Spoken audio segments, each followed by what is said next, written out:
For more on this story, we're joined by Ahmed Kaballo in Nairobi. He's a Sudan Affairs Analyst and the founder and CEO of African Stream, which is a pan-African digital media organisation. Ahmed, thanks for being with us. So what's your read on the situation in Kordofan? Does the RSF have the upper hand?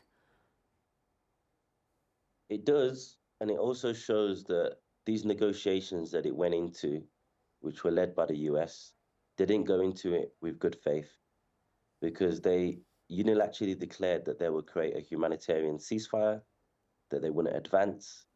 And as they're signing those or agreeing to that in Washington, they're advancing and trying to take more territory in Sudan.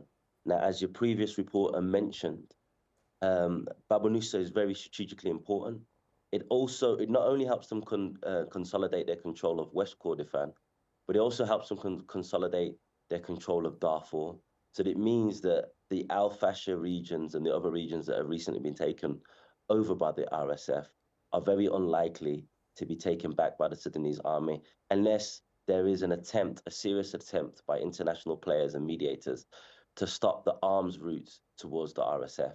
But without that, then it looks like the RSF is going to take more and more of Kordofan. They're going to head to South Kordofan. And the only place within West Kordofan that they have not taken is Khalig, which is on the border of South Sudan and is where the pipelines from South Sudan run to the north. And the only reason they've not taken that region is because international players have economic interest in those areas. And those international players have sway over the United Arab Emirates, which has huge influence over the RSF. So it goes to show how much international pressure can change the reality on the ground, but there's just not a willingness to do this. It's almost as if they see what's going on in Sudan as not having a dog in the fight. Sudanese civilians alone do not act as enough an incentive for the international players to take serious action. Which is truly grim and depressing, actually, to contemplate. I mean, given what you've described and the fact that we've been reporting on children walking for kilometres and kilometres across the desert, 400 of them arriving at a camp in Tawila with no parents with them. I mean, at what point does the international community need to act? Or do you think that, given, as you say, they don't have a dog in the fight, there will not be any action? We won't see a ceasefire? That's why the Western centers are so important. The only reason Donald Trump was forced to talk about a peace plan in the first place was because of the huge mobilization that happened in London, that happened in Washington, that happened in Paris, that happened in Brussels. So if there are any viewers that are watching, you can make a difference. You have influence over your governments, and your governments have influence over the United Arab Emirates, which is the key supplier, which is providing arms via Chad, which is providing arms via Uganda, which is smuggling gold out of these regions via the same routes.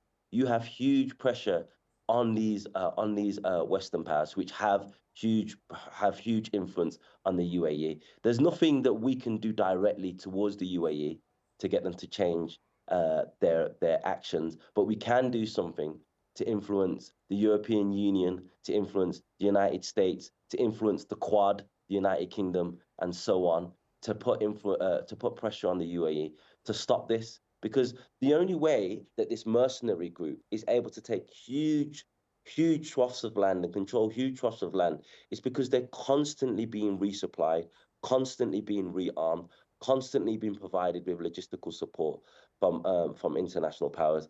That's the reason that they're controlling so much of the territory. And what it seems like they're trying to do right now is take over more and more territory, then re-enter peace talks and try to come with a plan to partition Sudan.